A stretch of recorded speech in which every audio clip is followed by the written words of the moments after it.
السلام عليكم. وعليكم السلام ورحمة الله. نحب نتعرف بيك. أنا اسمي أحمد ناصر. بتقرأ القرآن؟ الحمد لله يعني. طب ممكن تسمعنا وتسمع مشاهدينا أي حاجة من صوتك؟ إن شاء الله. اتفضل حضرتك. أعوذ بالله من الشيطان الرجيم. إن الله اصطفى آدم ونوحا وآل إبراهيم وآل عمران على العالمين ذرية بعضها من بعض والله سميع عليم.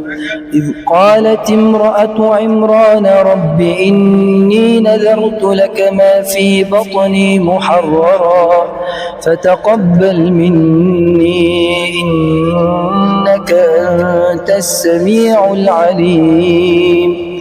فلما وضعتها قالت رب إني وضعتها أنثى والله أعلم بما وضعت وليس الذكر كالأنثى وإني سميتها مريم وإني أعيذها بك وذريتها من الشيطان الرجيم.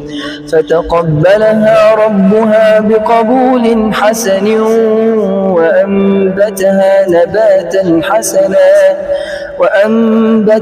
نباتا حسنا وكفلها زكريا.